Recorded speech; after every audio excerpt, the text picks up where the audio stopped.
This video was originally going to be called A Look into the Contrasting Nature in which Information, Mechanics and Systems are communicated to players between Hitman and The Legend of Zelda Breath of the Wild.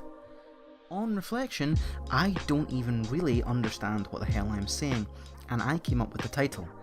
So instead we're going to go with Hitman, Zelda, different, aye, but both good. Here's why. One of last year's big talking points in video games was Hitman 2016. Praised by fans and critics alike for being the title that finally got it right for the series. It's an understandable statement, but for those not in the know, strap in because it's history time. Hitman has hardly had what you would call an easy road to success. Early games in the series suffered from stiff controls.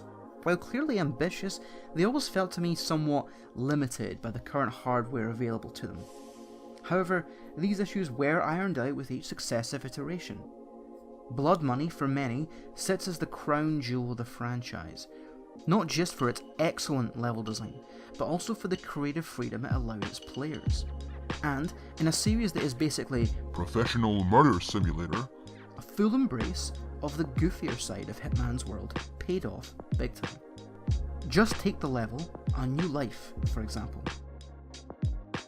Here, Mr. Hitman himself has to kill a guy in witness protection. Now, how do you go about this? Well, you could dress as a clown with a clown afro and infiltrate a party. The party of one person, of adults that wouldn't need a clown?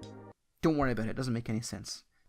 Or you could get rid of the FBI guarding him with poison donuts because, of course, the FBI will just eat found donuts. The choice is yours, and players revelled in this choice. Then, in 2012, the series returned again with Hitman Absolution. And here is where things really take a turn for the worse. The game is very not Hitman in many parts, with linear levels and a po-faced attitude that ditches the weird and wacky tone of the previous titles and places more of a focus on the macabre. Despite strong sales, the die-hard fans were pissed. The series seemed to have been irreversibly altered, warped over the 6-year gap between releases, possibly by developer IO Interactive's flirtation with Kane and Lynch, or perhaps by an overbearing publisher in Square Enix who may have focus tested the game to death. Regardless, it left fans with a bad taste in their mouth. So, when Hitman 2016 was first announced, to say it was approached with caution by many would be a bit of an understatement. Bad news seemed to dog the project. An initial holiday 2015 release got pushed back to March 2016. And then, just 2 months before the release, it was announced the game would be chopped up and released episodically. Not exactly a good sign. However, in a brilliant twist of fate, Hitman's episodic nature proved to be just the shot in the arm the series needed. By only offering players one episode, and therefore one level at a time, it allowed IO to focus on replayability. Rather than finishing a level once and moving on to the next one, fans who wanted to keep playing the game would be forced to go back in again and again. Fans of the series had actively been replaying levels for years, pushing against the game's worlds and systems to come up with crazy and creative strategies for the older levels. But this time, the developer actively built these ideas directly into the game. Hitman 2016 offers hundreds of challenges per level, pushing the player to take out their targets in a multitude of ways. Escalation missions offer another layer of demand, ramping up the difficulty to make you, the player, think outside the box. The smartest stuff from Absolution was brought over as well, including Hitman's definitely not Batman vision to see enemies and targets through walls. It also introduced clear vision cones for detection, scrapping that old colour bar of warning that Blood Money had. I mean, what was that even about? And perhaps most importantly, Contracts mode, which allows the community to get online and make their own scenarios within a level. And, as you progress, it rewards you with new starting locations, weapons, outfits. All of this designed to make you run the level over and over again. Each time you're in, the game is telling you, learn me, test me, actively encouraging you to consume every inch of a level until you know it backwards. Paris is the first level in the new Hitman, and, incidentally, one of the best across the entire series. You might start out using the game's built-in opportunity system to become the model and convenient Agent 47 doppelganger Helmut Kruger. From there you'll build your knowledge of the level, knowing where every doorway leads, where every hidden outfit is, where the climbable drain pipes are, and, more importantly, how to manipulate the world around you to become a master assassin.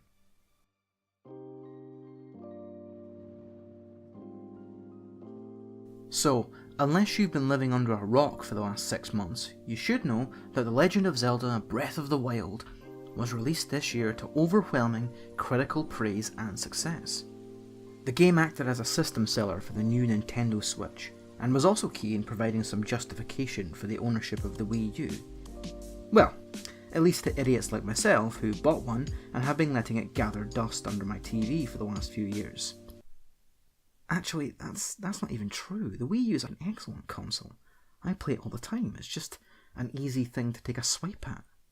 Like, I'm betting the thing's going to be revered like the Dreamcast within a decade, and we're all going to look like idiots for taking the piss. Anyway, Breath of the Wild itself didn't exactly have an easy road to release either. But, unlike Hitman, rather than the series straying from what made it great, instead fans were sick and tired with a dated formula that hadn't significantly changed since Ocarina of Time. Sure, you had beautiful cel-shaded visuals in the Wind Waker, and you got to play as a Doug or something in Twilight Princess, but the core gameplay basically remained unchanged. While still maintaining a very high quality across the board, the core 3D Zelda series had become stale and repetitive. Skyward Sword seemed to signify the last nail in the coffin for that particular style of Zelda game. Fans lamented the hand-holding nature of the early game and the 40-year-long tutorial. So, Nintendo went back to the drawing board and thought over a few things. The new Zelda was built with the idea that the world would be mysterious and surprising and full of wonder for its players taking their first steps into a new Hyrule. And it absolutely is that. The world itself is sparse and empty in places, but with just enough environmental design to make you understand that it wasn't always this way. You'll see a wreckage of a ruined civilization within minutes of first starting the game. There basically is no conventional tutorial. You're just let loose in an open space and left to figure things out. You'll understand how weather works by surviving your first night or stumbling into a cold area. You'll learn about stamina by trying to climb a tree or up a cliff face. You'll learn about healing and eating to replenish life by picking an apple up a tree or cooking food, or perhaps by stumbling across a cookbook in a hut somewhere. And the game wants to keep up this sense of mystery and discovery, and it does so by extending this design philosophy to the enemies you encounter. Starting the game on the Great Plateau, the majority of the enemies that you'll encounter will be the game's standard foe, the Bokoblin, and you'll be on this island for the first few hours of the game. So, how do you keep the combat interesting when you are continually fighting one kind of enemy? Well, by making them just as mysterious as the rest of the game. When you approach a Bokoblin, especially in the early hours of the game, you'll never know how it's going to react. Maybe it will see you coming and blow a horn to warn all its friends. Maybe it will try and run and grab its weapon, and maybe if you get to the weapon first, it will scream and point at you and throw a tantrum and start greeting like a bairn. It's all part of the design here. Nintendo doesn't want you to know how the enemies will react to you. It wants you to be surprised, again and again. Rolled into this is the game's robust physics system. Carefully placed boulders can be rolled onto enemies, ropes holding explosive lamps can be shot down, and enemies can be hurt by the same robot guardians that you can.